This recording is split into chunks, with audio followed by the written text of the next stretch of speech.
esingajiki nokujika kwesikhathi. I don't know how old is the Bible, but it's still relevant. Uma unesiphithiphithi phakathi kaSathane efika uJesu kade ezile ukudla 40 days and 40 nights. The record says wafika umcholi wathi kuye, uma wena uyindodana kaNkulunkulu uphendula lamatshe uwenze izinku. uJesu ngoba uphuma kozila u40 days 40 nights bekufanele amrebuke arelease amandla kuyena, kodwa wangayenzi njalo. Instead wathi kuyena kulojiwe. From fasting and prayer, being filled of the Holy Spirit. Ecwela amandla ukuthi angamrebuke aqhuma sakazeke. But he knew a weapon that give lasting results. Wadonsa izwi. When you look to the church in the New Testament, in the day of the outpouring of the Holy Spirit, when there was confusion, to an extent that kwase kuconcludiwe ukuthi laba baphuzile, they've concluded, but no, laba baphuzile ayikazi yenzeka into enje. And then Peter had to call into order and explain what is happening.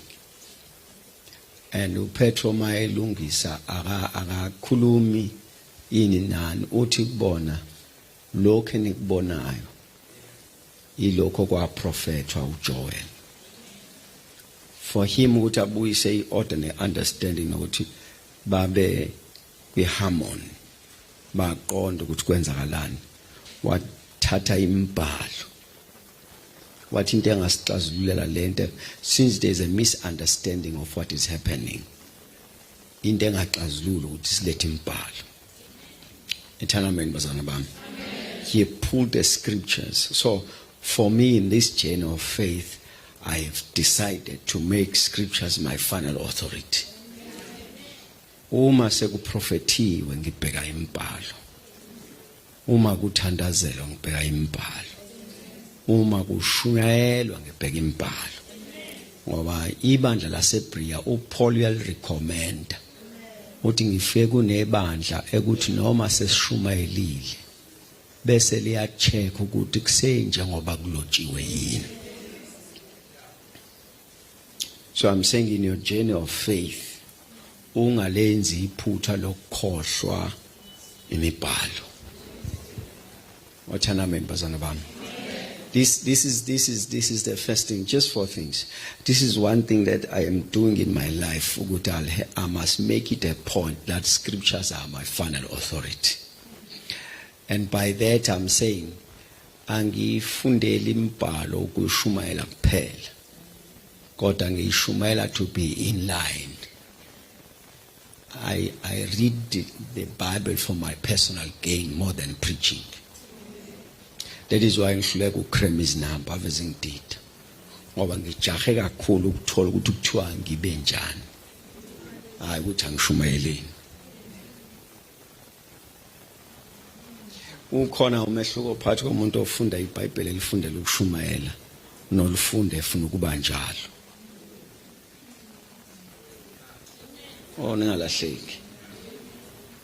Ukhona umehluko phakathi komuntu ofunda iBhayibheli elifundela ukulishumayela. In fact, noma mhlambe elifundela ukwazi ukuthi kulotshweni, akufani nolifundela ukuthi ufuna ukuba njalo.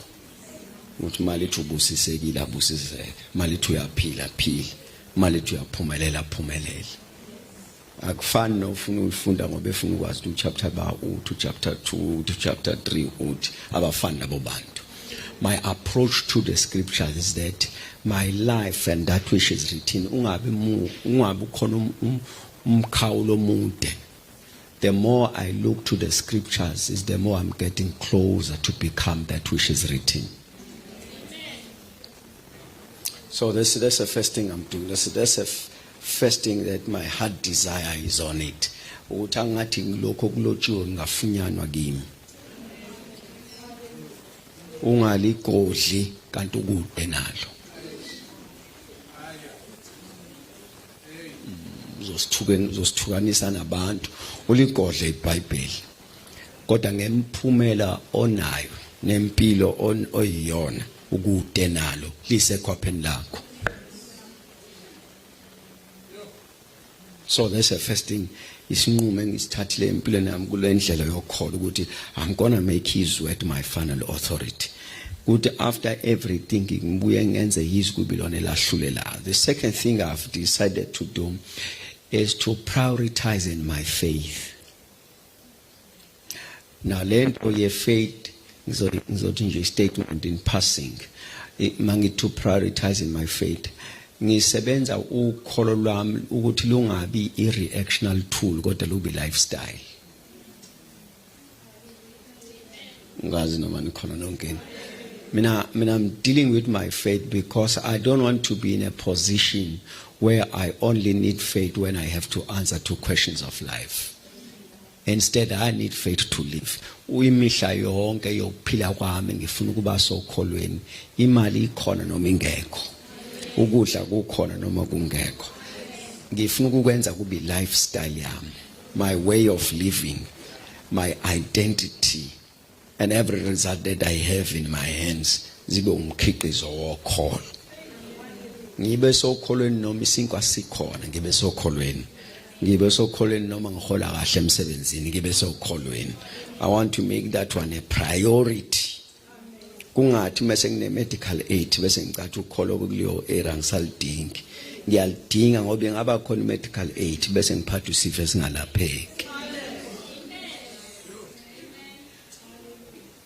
So to me faith has to be a lifestyle. Angingeni ngiphuma, I must ever be found in faith. Kuthi mangibuza ukuthi lo msebenzi wathola kanjani ngingakayifaki iCV ngiqale ngifaka ukholo. Ngithi ngasetshenziswa ukholo ngesikhathi ngihambisa iCV.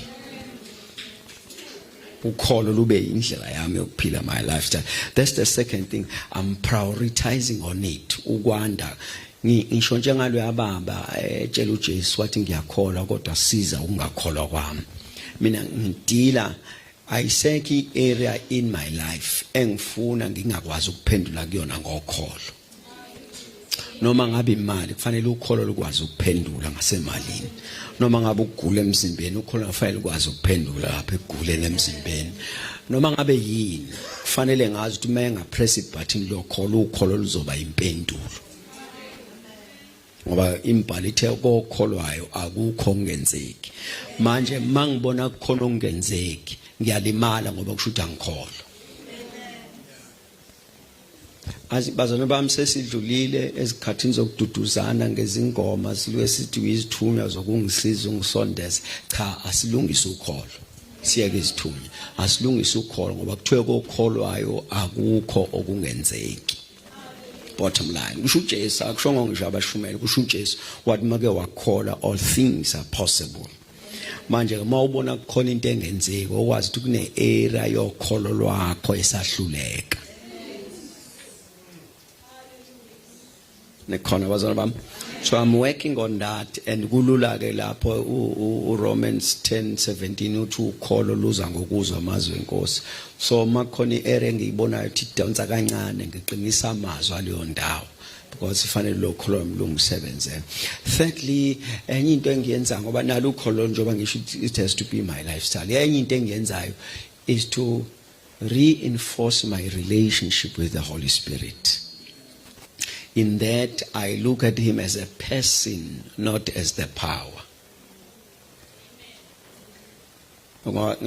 Ngizongichazela why ngisho zonke lezi zinto. Enye into engisebenza ukumbuka uMoya njengomuntu hayi njengamandla. Ngoba incwadi yezenzo ithe uma umoya sephezulu kwenu nokwamkela amandla. So usho ukuthi kukhona amandla kukhona uMoya Ongcwele. And by the look of things, you will note that Umoya Ongcwele is a person more than the power we see. ngoba umoya ongcwele akekho phakathi kwethu ngoba sekuwabantu, ukhona noma ngawanga umuntu, because he is a person not a force. Uyingxenye yobuthathu bukaNkulunkulu njengoba sithi God the Father, the Son and the Holy Spirit, abantu abathathu lapho babhalwe naseBhayibhelini. uJesu wathi ebhabhadiswa emfuleni iJordan, ebhabhadiswa uJohane, bese ithi incwadi engcwele umoya ongcwele wehla ngesimo sejuba. Uma ehla umoya ongcwele sejuba bese kuthiwa kwakhuluma izwi phezulu lathi loyo indodana yami engithokozile ngayo. This is my son in whom I'm well pleased. We should what mayehla umoya ongcwele ehlika in a form of a dove, undodana wayephansi ubaba wayekhuluma phezulu. So abantu abathathu lapho. It's not the same person turning to be somebody else.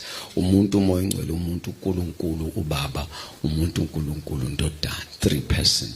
So ngifuna ubudlelwano bami bube kumuntu umoya ongcwele kakhulu ngaphezulu kokubona amandla. Ngoba esikhathini esiphila kusona nasesikhathini seBhayibheli sekuyabona ukuthi amandla atholakala noma kanjani, atholakala noma ilaphi. To an extent that there's a highlight in the Bible ekhulunywa esina isanusi sisikhombisa ukuthi amandla ayathengeka. Sithi lesanusi koPaul ngicela ukuthi ningidayisele nani lamandla, kusho ukuthi amandla ayathengeka. So mina ngine desire of having a personal experience with the person Holy Spirit more than manifestation of his presence. Because manifestation of his presence yasenkonzweni. Si prophet ala enkonzweni. Word of knowledge yala esontweni. Prophecy yala esontweni. Tongues kanjalo in tongues interpretation yala esontweni. But angiphelele esontweni nginomsombuluko where I am home, I am at work, I'm in my community. I still need the voice of the Holy Spirit in the absence of the keyboard. Uma keyboard ingasekho ngiyamdinga umoya ongcwele. Uma bishop engasekho ngiyamdinga umoya ongcwele. There must be a voice that speaks to me. Ungakhonza kodwa ngizwe ukuthi umuntu okhuluma kumina. Likhulume lingitshela usuku kube khonto ngizwe ukuthi kunephimbo lasezweni lingitshelayo ngosuku lanamhlanje ukuthi ke namhlanje kungayigibela itekisi yokuqala yogibele yesibili ngiyifice ise empty ngilinde ngoba kukhulumile umuntu kimi. A personal experience with the person Holy Spirit is crucial to me, because ngifuna I think Baba Bishop, what we need to do in our days is to put an emphasis into by lifestyle than an event of a Sunday service. The push yokuthi ube usizokhonza ifanele come from the life you are living, so that when we come here we don't pretend, because you are doing what you have been doing the whole week all by yourself. To have a fellowship with the Holy Spirit. Uma uvuka eksenti moya ongcwele nakulolu suku ngethembe wena. Nakulolu suku nginikezela kuwena ukuphila kwami. Uthi moya ongcwele I'm going to a meeting. Ngicela ungibriefe kancane. Bese ethi umoya ongcwele uma ungena ungahlali kulesi sihlalo ojombo uhlale kulesa, because you are having an intimacy with the person. Ukhuluma eduze kuwe, ukhuluma muzwe. Uma ekhuluma uyambona ukuthi umoya ongcwele akuqaphelise with issues of life ezidlula ukukhonza. Akufuni isikholelo ukuthi umoya ongcwele uzosiza ukuthi isiprofethane kuphelele enkonzweni, kodwa ungakhothi uzokutshela ukuthi akusimkhwenyana lozayo. Depending on the person Holy Spirit, umuntu umoya ongcwele. So it's one of the things that I'm engizikhuluma very vocal to the church ukuthi angathi singaqinisa ubuhlobo bethu nomuntu umoya ongcwele more than the things that we see in church. Nikhona bazalwane bami, because siyalidinga usizo oluvela phezulu. And iBhayibheli lisitshelile ngawo umoya ongcwele, limbiza ngeParakletos, lithi umsizi, lithi umduduzi, lithi ustand by, lithi uguide, lithi counselor. uyabona usizo lethu. So I'm working on that ukuthi ngingatholakali ngingenalo usizo. Lento engiyiqinisa nje ubuhlobo bami nomoya ngcwele ngiqinisela ukuthi ngingalahleki nangephutha, because I have a relationship with him. And then lastly, which we are going to discuss now, is prayer. Le yomthandazo that we are going to discuss, for me is very important, that one. Le yomthandazo ibaluleke. We're going to sit in the scripture from where we are reading Jeremiah. God says, call on me. In the Old Testament, isebenzisa terminology amaningi omthandazo. Kwesinye isikhathi ithi ngakhala kuJehova, ayisho ukulila, isho ukukhuleka. Kwesinye isikhathi ithi I called unto the Lord, ayisho ukumemeza, isho ukukhuleka. Ithi kwesinye isikhathi I sought the Lord, isho ukukhuleka. Yabona ibhala kanjalo Old Testament and New Testament. But uJesu kukhona into afike wasikhombisa yona. Ngicela ubhale phansi Matthew chapter 6. So siyofunda mangibuya next time.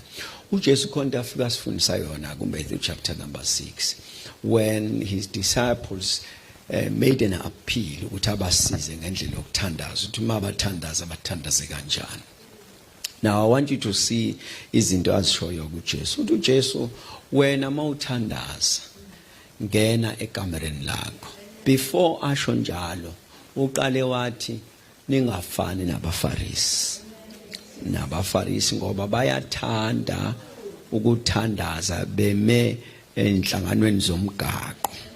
Aphinde athi futhi bayathanda ukuthandaza bese emathempelini noma kuma synagogues.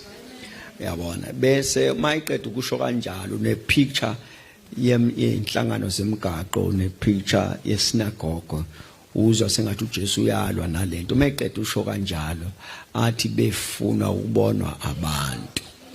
So kushuthi ke uJesu is not talking about a synagogue, he's not talking about inhlangano zemgaqo, he's talking about the motive of going there. Okay, uthi bathanda kushuthi uJesu uthi bona the only time abathandaza ngayo, bathandaza uma bekuma synagogues, bathandaza uma bese inhlanganweni zomgaqo. And uyachaza ukuthi indaba bethanda lokho uthi ngoba bafunwa ukubonwa abantu, bese ethi ngiqinisile umvuzo wabo sewubewamkele. Wothana amen bazalwane bami. Now uJesu uthi uJesu isinagogo nenhlangano zomgaqo is not a problem. The problem is the motive of those who are praying there. Uthi mabeya basuke befuna ukubonwa abantu, bese ethi ngiqinisile umvuzo wabo sebewamkele. I want you to listen to this statement very carefully. Uthi uJesu sengiyitoleka ngesimsimanga translation. Uthi uJesu bathanda ukuma enhlanganweni zomgaqo, bathanda ukuma emasinagogeni mebethandaza. Bese ngisuza legama ethi umvuzo khona uzothi uthini. Athi uJesu ngempela bababona lo uthi umvuzo wabo sebewutholile. Uthi uJesu ngempela abantu bababona. Ngiphinde futhi uthi uJesu bayathanda ukuma enhlanganweni zemgaqo, bayathanda ukuma emasinagogeni befuna ukubonwa abantu. Bese ethi uJesu ke ngempela umvuzo wabo sebewutholile. So uthi uJesu ngesikhathi beya kothandaza, their heart desire ukubonwa abantu. Uthi because of that alenze bamasikhuluma iqiniso noma iBhayibheli lingasitshela kodwa izoba obvious lento. Lo mama lo uthandaza le tempelini la bashumeli be-emphasize khona until voices yangabisakwazi ukuphimisela. Angithi niyabona? But let us be honest. This was not the first prayer. This was not the first prayer. That.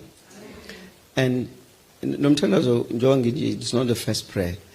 Lo mthandazo lo wakhe la etempelini awuthandaza namhlanje lo kuze qhamuke umpriest wasethempelini, it was not the first prayer.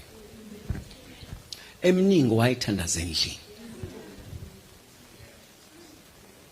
ngoba siyatshela ukuthi lo omunye umna kwabo beloku emchukuluza lokanxusa esendlini lokanxusa esendlini ngelinye ilanga kwafika into ethi sengithandaze kakhulu endlini sekuyilanga le manifestation wayoguqa ethempelini wathi nola akusadabuli la sengithandaze kakhulu endlini ukuthi uJesu phambi kwe ubani lo wafa phambi kwethuna lika Lazarus Jesu yafika when he was praying listen to his words uthi Nkosi ngiyabonga ngizwa njalo lo uthi ngiyakubonga ukuthi ngizwa njalo akarifei kule mithandazo ongayicabanga urifea kule ekuthiwa alone in the desert, alone in the mountain, alone in the morning, he went and prayed in a certain place. Alone. Manje ke uthi I'm pulling from those prayers. Now, let me show you something. Umuntu othandaza ekamereni, mfushana umthandazo wakhe kwi-public.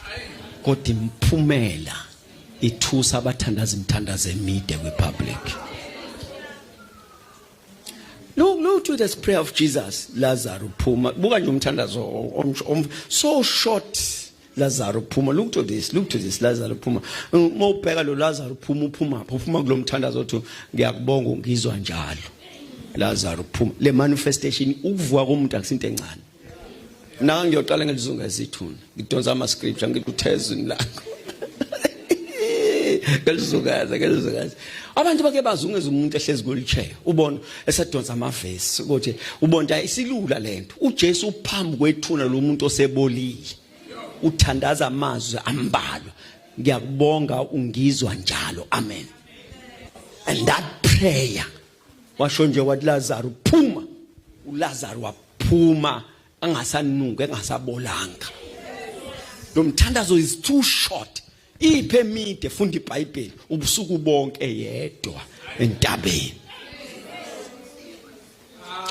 Kuthandaza ubusuku bonke bese nedemoni ulikhipha ubusuku bonke. It will be unfair. When there is no personal experience through prayer with the Lord, kuzoba nzima in the public. Nango omunye lo Old Testament uma uthi ngoba uJesu lo uthiwa hey futhi emhlabeni aba prophet babhali kuthiwa bekani umnikelo wenu la nibona ukuthi nenze njani nami kanjani. Hayi bawubekeke Nkosi angazi babe u300 kanjani bawubeke ngithe inamba ziyangibhida bawubeke kanje.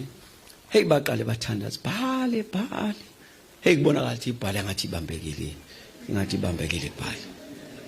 Hey umprofeti athi bona I know yazi ukuthini ayi mana akulimnika ibreak kusho ukuthi khona la ibambeke khona nibuye niqale kabusha baphinde futhi bhale hayi baze bazisike badabulisa ingubo ubhala ngadabuke yabona dabuka ingubo zabo ubhala ngadabuke uthi hayi nayi indaba inkulu.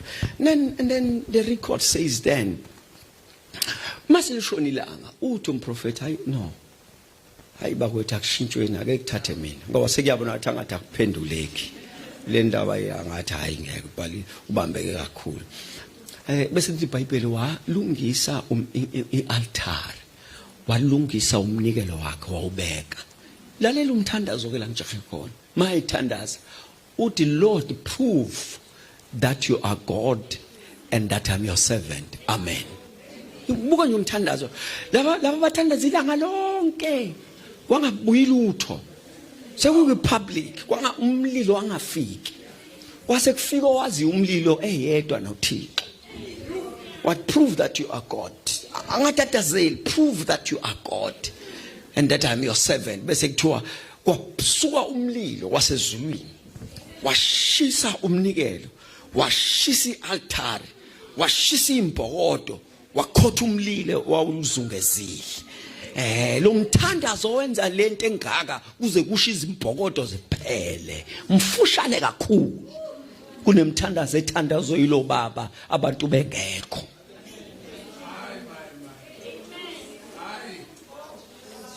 Praise a personal matter. uma ungakwazi ukuthandaza uwedwa uzawusenzela ingxolo masibaningi. Isixhosa leso uzosenzela umsindo. Prayer is a personal matter.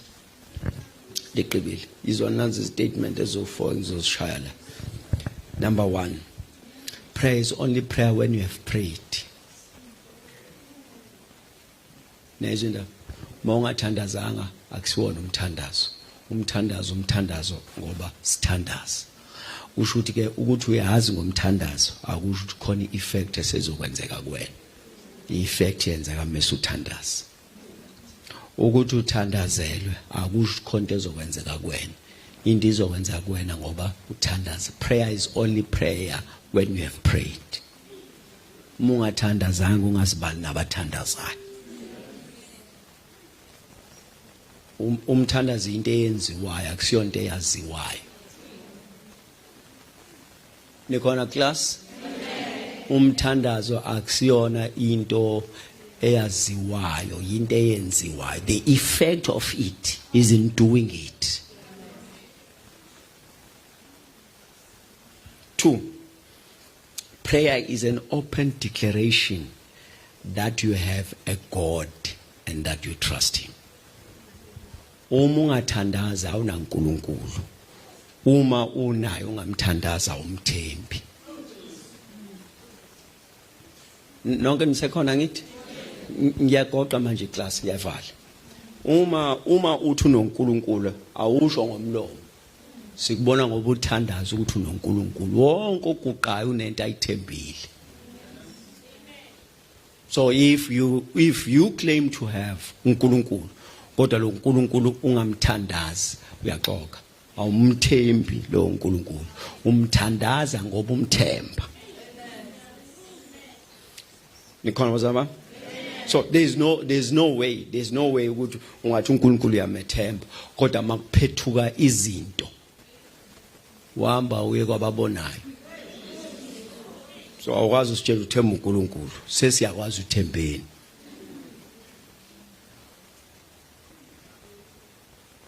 Nikhona bazama? Last point. Prayer is, scriptures have proven that umthandazo uyaphendulwa. Both from the Old and the New Testament, sinama records of people who prayed and God answered them. By this I say, awukho umthandazo ongaphendulwa. Ayinizwanga. Ngithi ngalokho awukho umthandazo. Uma kukhona uNkulunkulu iansi khona. Uma if you have been calling on God, uNkulunkulu unendlela yakhe yokuphendula. And bonke abambiza wabaphendula. It doesn't matter ukuthi umbiza laphi. Mongangikholwa hamba ubuza uJona.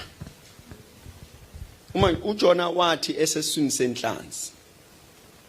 Amanye ama translation athi wayesesihogweni sesisu senhlanzi. In my cousin indlela terrible ngayo into ayekuyona emathunjini enhlanzi. Uthi my cousin uthi ngathi ngilapho esihogweni samathumbu enhlanzi. Bese I called unto the Lord and He heard me. Now the statement is saying wazibuza ukuthi yini ezomsebenzela. Hey Shamai. Wathi yabona manje ngise imina nama guesses asemathunjini enhlanzi. So uyimina nokufa. Yini kodwa engangisiza. He remembered the working principle called prayer. Lithi Bible, he called on the Lord. Bese lithi Bible, and the Lord heard him. In the book of Psalms, the psalmist says, "Ekuhluphekeni kwami ngakhala." Just immediately after the picture, and the Lord heard him. Ekuhluphekeni ngakhala. Inkosi yangizwa. Umthandazo uyaphendula. Uthandazeke ubusiswa ithempeli lompembu lothandazayo laphana uSolomon makubusisa ithempeli uthi uNkulunkulu wonke umthandaza abayozala bewuthandaza owuzwa bese uphendula. Thina sinesiqiniseko sokuphendulwa kwemthandazo. More than above uNkulunkulu uyothe asithandaza. So prayer is a command. Asiyenzi voluntarily. Siyenza because it's God-given command. Awukwazi ukuba umzalwane ungakhuleki. If you find yourself not praying, ungazibalwe nabalalela umyalo kaJehova. And uJesu utshela wathi abantu bokwazi ukuthi nabami ngoba ngigcina umyalo wami. Prayer is a command. Awucelwa umyalelo. Akuthiwa mawuthola ithuba kuthiwa yenze. Prayer is a command. Nikhona nonke bazalwane bami? And this command uNkulunkulu utheme esinika yona wasesinikeza iassurance that when you call on me I shall answer you. Isaiah Isaiah bayothi bengakangibizi ngiyobe sengibazwile. Ithi in translation bothi bengakakhuleki ngiyobe sengibaphendulile. You know, let me put it this way. Ezulwini they are ready to answer you, but they are waiting for your prayer. Lento funa bakwenzele yona basezulwini. Lento funa uyenzele yona basezulwini. They are ready to do it for you, but they are waiting on you to call on them. Ukona indoda isibonelo la amehlo yayo ayingaboni impumputhe kuthiwa yezwa kuthiwa nangu uJesu edlula mayizwa athi Jesus son of David have mercy on me. uJesu kwangathi uyadlula yamemeza until he stood still mayema uthi uJesu muletheni akasho ukuthi woza lokuthi mletheni futhi uyabonda akakwazi ukuzizela ngoba incaki yakhe ukubona so wathi mletheni bamletha mase efike phambi kwakhe uthi uJesu ngikwenzeleni because I'm not going to do njengokuqagela kwami. I have ability to cause you to receive your sight, but I must take it from you. Ngoba ngizothi ngithi ngiyakubonisa kanti wena ufuna ukufa. So heavens are waiting on you to call on them. Uma ungababizanga ungalindeli lutho. Now, umungababizanga basezulwini do not expect anything. Abasezulwini abaqhwambukeli they are authorized by your prayer. Umuke wathandaza you are calling on the heavenly intervention. Uyabatshela abasezulwini sisonke la. When you are praying about your family, utshela the angelic host, utshela the supernatural beings utsisonke la.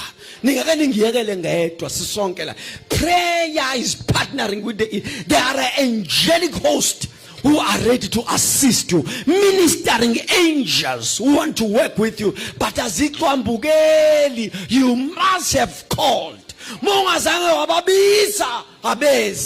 Go and ask the church in Jerusalem. Kubosho uPetro. Lamemeza uThixo. Lamemeza until heavens had to send an angel. This angel is an answer to prayer. When you call, he shall answer you. Akekho akwambiza wangaphendula bonke abambizayo. They can tell you ukuthi wafika kimi ngengane wangenzela umhlolo wafika kimi ngomuntu wayezudlulela wangenzela. God is ready to answer you, but is waiting on you to call. Uyabizwa uThixo akazizeli uyabizwa uvuka ekseni uThixo yimi lo ngiseza nalo ladaba la izolo alikakalungi inkosi ngikhumbule ngenzela umusa Thixo nantambama ubuye uthi yimi lo nkosi lo wasekuseni ngiseza nalo lo daba uma ngingasizwa uwe ngiyawusizoba uvuke phakathi nasebusuku uthi Jehova ngethembe wena. Oh Nkosi yami uThixo uyabizwa.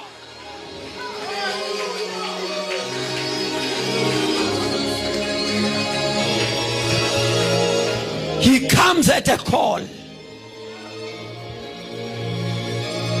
uNkulunkulu comes at a call. You must have called him to come.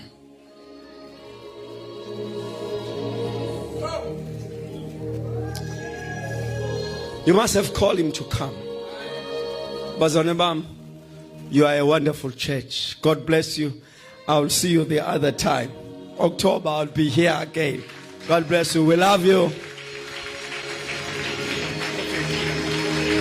Let us stand on our feet. Siphakamise izandla zethu. Singakwazi ukuba sivule umlomo ke sikhuleke thina sonke uyabizwa.